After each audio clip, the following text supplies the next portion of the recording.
প্রথমেই এক নজরে আজকের বিশেষ বিশেষ সংবাদের শিরোনাম। তৃণমূলের প্রার্থী তালিকায় বিরাট বড় চমক। লড়ছেন তৃণমূলের হয়ে ক্রিকেটার ইউসুফ পাঠান, নতুন মুখ রচনা ব্যানার্জি। এছাড়াও তৃণমূলের টিকিট পেলেন না অর্জুন সিং, টিকিট পেলেন না অভিনেত্রী নুসরত জাহান, মিমি চক্রবর্তী, অভিনেত্রী সায়ন্তিকা। অপরদিকে 400 আসন পেলেই বিজেপির 400 আসন পেলেই দেশের সংবিধান হবে বদল, বড় হুঙ্কার বিজেপি সাংসদের। হবে হিন্দু রাষ্ট্র প্রতিষ্ঠা। অপরদিকে টিকিট না পেয়ে দিল্লি অভিমুখে রওনা অর্জুন সিংয়ের, ফের যোগ দিচ্ছেন বিজেপিতে, ছড়িয়েছে জল্পনা রাজ্য রাজনীতিতে। এছাড়াও টিকিট না পাওয়ার সাথে সাথে তৃণমূলের সমস্ত পদ থেকে ইস্তফা অভিনেত্রী সায়ন্তিকা বন্দ্যোপাধ্যায়ের, টিকিট না পাওয়ায় চরম সিদ্ধান্ত। অপরদিকে রামনবমীতে রাজ্য জুড়ে ছুটি, প্রবল চাপে মুখ্যমন্ত্রী মমতা ব্যানার্জি, এমনটাই দাবি কেন্দ্রীয় মন্ত্রীর। টিকিট পেলেন না মিমি নুসরত, তালিকায় ঢুকে পড়লেন দিদি নম্বর 1 খ্যাত রচনা ব্যানার্জি। লোকসভায় মুখোমুখি লকেট এবং রচনা, হুগলিতে এবার জোর ফাইট। বিস্তারিত জানতে জুড়ে থাকুন একেবারে শেষ পর্যন্ত প্রিয় চ্যানেল রোজ বাংলার পর্দায়। তৃণমূলের প্রার্থী তালিকায় বিরাট বড় চমক। টিকিট পেলেন না অভিনেত্রী মিমি চক্রবর্তী, নুসরত জাহান, অভিনেত্রী সায়ন্তিকা ব্যানার্জি। ইতিমধ্যে দলত্যাগ করেছেন টিকিট না পেয়ে সায়ন্তিকা। অপরদিকে টিকিট পাননি অর্জুন সিং, দিল্লি রওনা, বিজেপিতে যোগ দেবার জল্পনা অর্জুন সিংয়ের।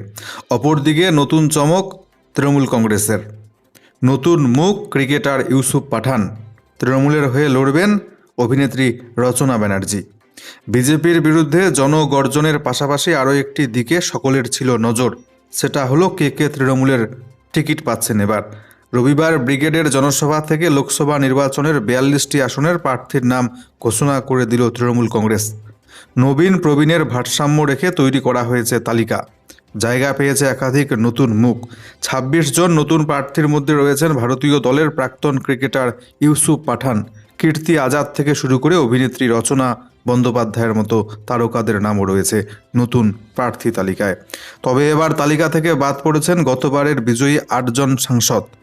এদিন মমতা বন্দ্যোপাধ্যায় স্পষ্ট বলেন, দু একজনকে প্রার্থী করতে পারিনি, এতে দুঃখ করার কিছু নেই। বিধানসভা ভোট আসছে, সেখানে প্রার্থী করা হবে বা দলের কোনো গুরুত্বপূর্ণ পদ দেওয়া হবে তাদেরকে।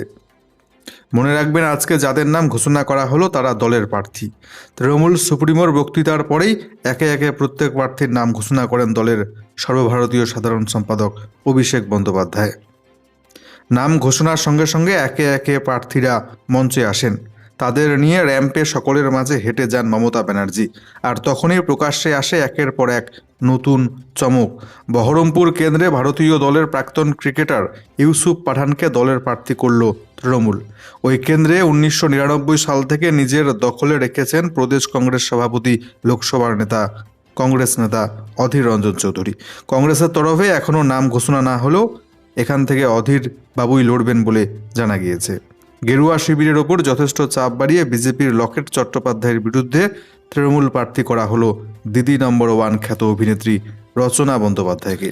এবারে আরামবাগ কেন্দ্রে অপরূপা পোদ্দারকে টিকিট দেয়নি তৃণমূল, তার জায়গায় প্রার্থী করা হলো মিতালি বাগকে।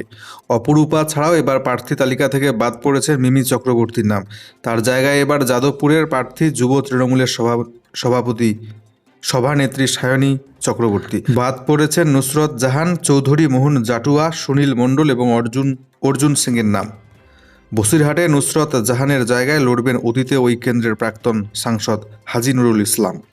এক নজরে লোকসভা নির্বাচনের তৃণমূলের 42 জন প্রার্থীর নাম আমরা দেখে নেব। কোচবিহার জগদীশ চন্দ্র বসুনিয়া, আলিপুরদুয়ারে প্রকাশ চিক বাড়াইক, জলপাইগুড়িতে নির্মল চন্দ্র রায়, দার্জিলিংয়ে গোপাল লামা, রায়গঞ্জে কৃষ্ণ কল্যাণী, বালুরঘাটে বিপ্লব মিত্র, মালদহ উত্তরে প্রার্থী প্রসূন বন্দ্যোপাধ্যায়, অবসরপ্রাপ্ত আইপিএস যিনি।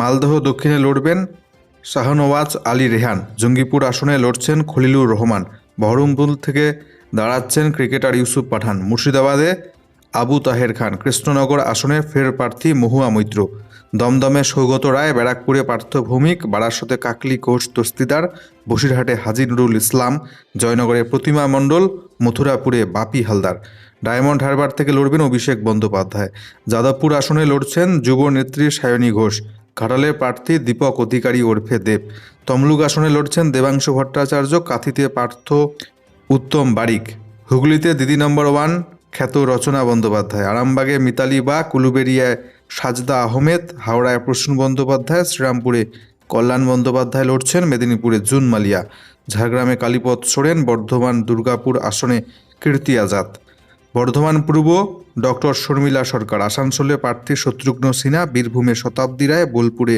অসিত মাল, বিষ্ণুপুরে লড়ছেন সুজাতা মণ্ডল, পুরুলিয়াতে শান্তিরাম মাহাতো, বাঁকুড়াতে অরূপ চক্রবর্তী, বনগাঁতে বিশ্বজিৎ দাস, কলকাতা উত্তরে সুদীপ বন্দ্যোপাধ্যায়, কলকাতা দক্ষিণে মালা রায় এবং রানাঘাটে মুকুটমণি অধিকারী লড়ছেন লোকসভা নির্বাচনে তৃণমূলের হয়ে। অপরদিকে খবর আসছে টিকিট না পেয়ে আচমকা তৃণমূলের সমস্ত পদ থেকে ইস্তফা অভিনেত্রী সায়ন্তিকার। লোকসভায় টিকিট না পাওয়ায় চরম সিদ্ধান্ত। তৃণমূলের সমস্ত পদ থেকে ইস্তফা দিলেন অভিনেত্রী সংগঠক সায়ন্তিকা বন্দ্যোপাধ্যায়। রবিবার পদত্যাগপত্র পাঠিয়ে দিয়েছেন তিনি। রবিবারই সকলকে চমকে দিয়ে ব্রিগেড থেকে লোকসভা ভোটের 42 আসনে প্রার্থী তালিকা ঘোষণা করেছে তৃণমূল। তাতে নাম নেই সায়ন্তিকার। তবে কি সেই ক্ষোভেই পদত্যাগের সিদ্ধান্ত, সে নিয়ে তুঙ্গে জল্পনা রাজ্য রাজনীতিতে। তবে ব্যক্তিগত কারণে ইস্তফা বলেই পদত্যাগপত্রে উল্লেখ করেছেন সায়ন্তিকা বন্দ্যোপাধ্যায়। অপরদিকে দল বদলু অর্জুন সিং পাননি এবার টিকিট, ফের যোগ দেবেন তিনি বিজেপিতে, চলছে এমনটাই জল্পনা। ইতিমধ্যে তিনি দিল্লি অভিমুখে রওনাও দিয়েছেন বলে জানা যাচ্ছে। লোকসভা নির্বাচনে টিকিট না পেয়ে ক্ষোভ অর্জুন সিংয়ের। 21-এর নির্বাচনের আগে অর্জুন সিং তৃণমূলের প্রত্যাবর্তন করেন। সেই থেকে তিনি তৃণমূলের হয়ে কাজ করে আসছেন। 24-এর ভোটে ব্যারাকপুর থেকে তিনি প্রার্থী হবেন এমনটাই মনে করছিলেন অনেকে। তবে রবিবার আশাভঙ্গ হলো। ব্যারাকপুর থেকে রাজ্যের মন্ত্রী পার্থ ভৌমিকের নাম ঘোষণা করে তৃণমূল কংগ্রেস। এরপর ক্ষোভে ফেটে পড়েন অর্জুন সিং। সাংবাদিকদের তিনি বলেন, 1.5 বছর আগে আমাকে বলা হয়েছিল ব্যারাকপুরের টিকিট পাবো আমি। পরে অন্য কোথাও থেকে দাঁড়াতে চাই কিনা তা জানতে চাওয়া হয়েছিল আমার কাছ থেকে, কিন্তু ব্যারাকপুর আমি কেন ছাড়ব? দল সেই টিকিট আমাকে দিল না। সেটা আগেই বলে দিতে হতো আমাকে যে টিকিট আমি পাবো না, তাহলে অন্যভাবে ভাবতাম আমি। সূত্রের খবর, সোমবার দিল্লি যাচ্ছেন ব্যারাকপুরের সাংসদ।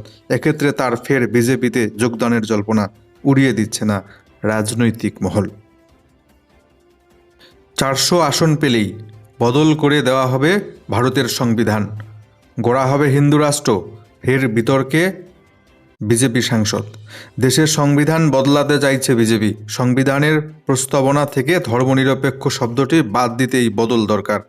বছর 6 আগে এই মন্তব্য করেছিলেন কর্ণাটকের বিজেপি সাংসদ অনন্ত কুমার হেগড়ে। রবিবার একটি জনসভায় ফের একই কথা শোনা গেল তার মুখে। এবার আরও এক ধাপ সুর চড়িয়ে 6 বারের ওই সাংসদ আহ্বান জানালেন সংবিধান বদলের প্রক্রিয়া শুরু করতে অন্তত 400টি আসন জিততে হবে পদ্ম শিবিরকে। তার দাবি, হিন্দুত্বকে রক্ষার জন্যে সংবিধান বদলাতেই হবে। বিজেপি সাংসদের মন্তব্যের পরে পাল্টা তোপ দেখেছে কংগ্রেস শিবির। অনন্তের মন্তব্যে হিন্দু রাষ্ট্রে এজেন্ডাই সামনে এসেছে বলে দাবি বিরোধীদের। এক্স হ্যান্ডেলে রাহুল গান্ধী কড়া প্রতিক্রিয়া দিয়ে লিখেছেন, সংবিধান বদলাতে ওই 400 আসন জেতার অঙ্কটি নরেন্দ্র মোদী এবং সংঘ পরিবারের লুকোনো এজেন্ডাকেই সামনে নিয়ে এলো। তাদের মূল লক্ষ্য হলো বাবা সাহেব আম্বেদকরের সংবিধানকে ধ্বংস করে দেওয়া। ওরা ন্যায় বিচার, সাম্যবাদ, নাগরিক অধিকার, গণতন্ত্রকে ঘৃণা করে। কংগ্রেস সভাপতি মল্লিকার্জুন খাগড়ের সাব মন্তব্য, দেশের স্বৈরতন্ত্র চালু করাই মোদী আরএসএসের এজেন্ডা হয়ে উঠেছে। কংগ্রেস এসব হতে দেবে না কোনোভাবেই। এ নিয়ে অস্বস্তিতে পড়ে হেগড়ের মন্তব্য থেকে দূরত্ব বাড়িয়েছে ইতিমধ্যে বিজেপি। দলের পক্ষ থেকে বলা হচ্ছে এই মতামত হেগড়ের ব্যক্তিগত। বিজেপি সাংসদ অনন্ত তার বক্তব্যে কংগ্রেসকে তীব্র আক্রমণ করেছেন। তিনি দাবি করেন, অতীতে কংগ্রেস হিন্দুদের দমিয়ে রাখবার জন্যই সংবিধান সংশোধন করেছিল। তিনি বলেন, এখন আমাদের ধর্ম রক্ষার জন্য সংবিধান বদল করতেই হবে, আর তা করতে গেলে আমাদের এখনকার সংখ্যাগরিষ্ঠতা দিয়ে কাজ হবে না।